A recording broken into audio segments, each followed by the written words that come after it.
गणित के सवाल नहीं, ये तो भविष्य के निर्माण की राह है। आज की मेहनत कल की सफलता की पहचान है। आइए हम देखते हैं क्लास 10th का, है ना, क्लास 10th का वास्तविक संख्या। कौन सी? वास्तविक। पहला क्वेश्चन कह रहा है 192, एक नंबर 192 के अभाज्य गुणनखंड।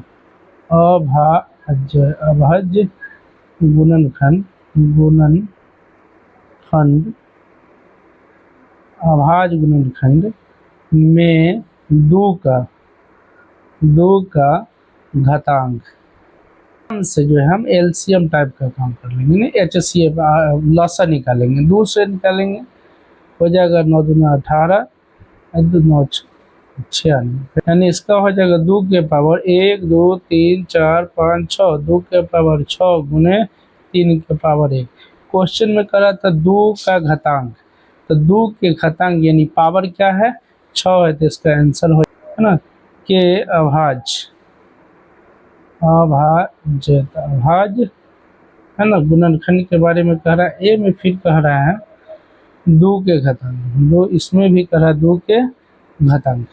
156 को 2 से आएंगे, 2 से 14, 2 और 16, फिर 2 से 3 9, अब कितना 3 से 3 एक कम 3 3 3 कम, ये हो जाएगा 2 के स्क्वायर गुने 3 गुने 13। 2 के घातांक का मतलब इसके 2 के पावर हो गया।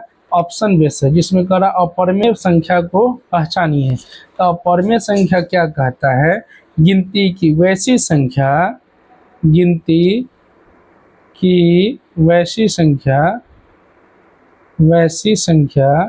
जिसको हम पी बाई क्यू के रूप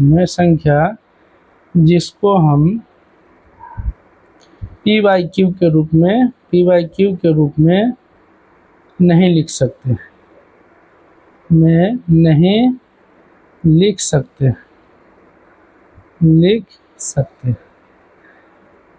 यानी जिन संख्याओं को हम पी बाई क्यू के रूप में नहीं लिख सकते हैं, जहां क्यू और पी कोई पूर्णांक संख्या हो, क्यू इक्वल टू नॉट 0, तो उसको हम अपरमेय संख्या कहते हैं। जैसे एग्जाम्पल है अपरमेय संख्या के, एग्जाम्पल क्या है रूट 2 का रूट नहीं टूटेगा, इसको हम पी बाई क्यू के रूप में नहीं लिख सकते।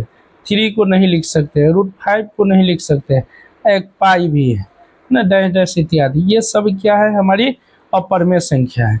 ऑप्शन में दे रहा था क्वेश्चन नंबर 3 में ए नंबर ऑप्शन था, है ना, ए नंबर ऑप्शन क्या था? तो ए नंबर मेरा ऑप्शन था 2 + √3। ये क्या है, अपरमेय है कि परमेय? तो अपरमेय संख्या है ना, ये भी अपरमेय है। बी नंबर है 5 - √3, भी क्या है अपरमेय है, क्यों? क्योंकि √3 का नहीं टूटेगा। सी नंबर क्या है √3/√5, नहीं, ये भी जो है अपरमेय संख्या है। लेकिन डी नंबर में देखिए √12/√3, देखने से तो ये भी लग रहा है क्या अपरमेय संख्या है, लेकिन 3 के टेबल से 12 यानी 3 के टेबल से 12 को काट सकते हैं। 3 चौका 12, रूट में 4 का रूट तोड़ देंगे 2 हो जाएगा, जो कि क्या है परमेय संख्या, और आंसर मेरा डी हो जाएगा, है ना। क्या हो जाएगा आंसर? डी हो जाएगा। क्या है तो √64 + 36, बी नंबर है √25 + 49, और डी नंबर है इसी तरह, डी नंबर है √36 + 36।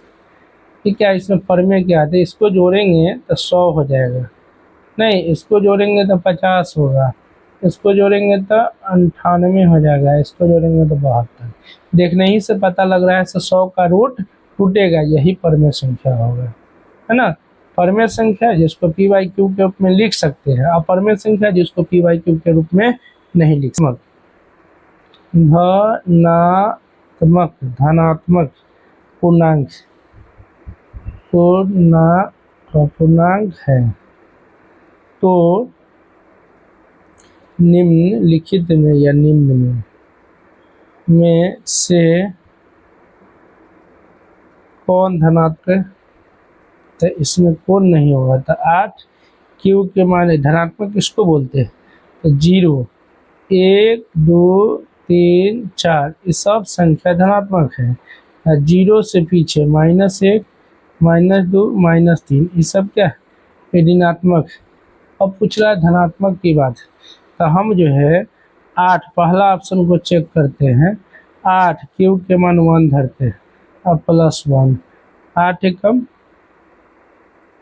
8 1 9 जो कि विषम है, पूर्णांक है लेकिन कि विषम है। बी नंबर इसका आंसर हो जाएगा। क्यों, 8 एकम 8 +4 नहीं 12 हो गया जो सम पूर्णांक है। तो अगला जो सी नंबर देखेंगे, 8 एकम 8 है ना +3 हो जाएगा, 11 हो जाएगा जो कि होगा नहीं। फिर उसी तरह इसको धरेंगे, 8 एकम 8 7 15 15 हो जाएगा, तो ये भी नहीं होगा। इसका आंसर जो है बी होगा। बी कैसे हो गया, क्योंकि कोई भी हम क्यू के मान धनात्मक रखेंगे तो उसमें जो है धनात्मक रखने के बाद इसमें जो 4 जोड़ेंगे तो वो सम संख्या ही प्राप्त होगा। जैसे 1 रखे 8 एकम 8 4 12, 2 रखेंगे 8 दूना 16 4 20 जो कि सम संख्या है, 3 रखेंगे 24 4 28 जो कि सम संख्या है। लेकिन यहाँ 8 एकम 8 एक ही जोड़ देंगे 9 जो कि विषम पूर्णांक है, इस सम पूर्णांक नहीं है। शांत होगा, प्रसार शांत होगा।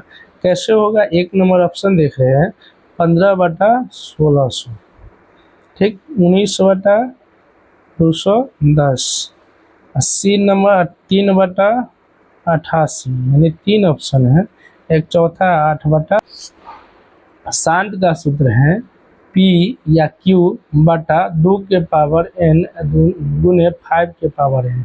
अगर इस रूप में हर का मान आए, यानी ये भिन्न जो होता है अंश और हर के रूप में होता है, तो अंश और हर के रूप में पहला ऑप्शन को हम चेक करते हैं, ये वाला 15/1600। 1600 को हमको किस रूप में लिखना है, 15 के 15, 1600 को हमको 2 और 5 के, तो 1600 का हम एलसीएम की तरह निकालेंगे। 2 से 800, 2 से 400, फिर 2 से 200, फिर 2 से 100, नहीं फिर 2 से 50, फिर 2 से 25, 5 5।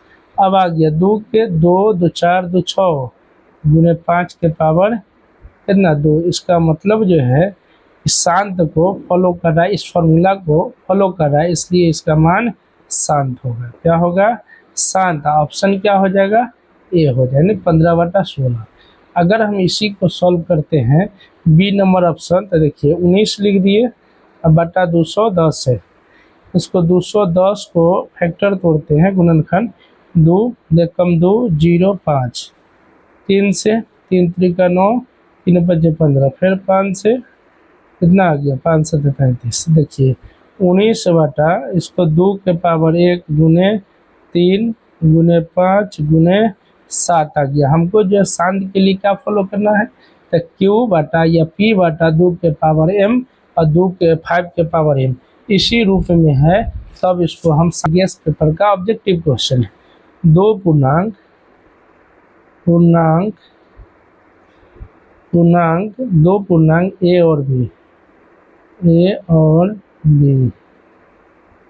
के लिए मौसा निकालेंगे, मौसा यानी महत्तम, तो इन दोनों का एक निकलेगा, और लौसा निकालेंगे, लौसा तो क्या हो जाएगा ए गुने लौसा ए गुने बी हो जाएगा, ए बी हो जाएगा, यानी ए बी। फार्मूला दे रहा है मौसा, तो मौसा एक निकला और लौसा ए बी निकला और नीचे भी ए बी से ए बी कट गया, इसका आंसर निकल गया 1।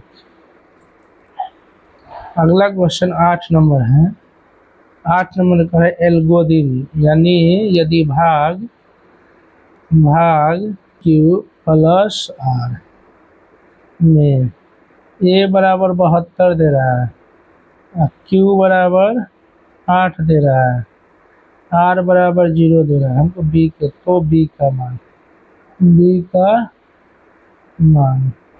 तो बी का मान निकालने के लिए अच्छा तरीका से निकाल देंगे। बी का मान कैसे निकालेंगे, फार्मूला ए बराबर बी क्यू प्लस आर। ए के जगह लिख दिए 72, बी नहीं मालूम है तो बी क्यू के मान कितना है 8, एक का मान 0।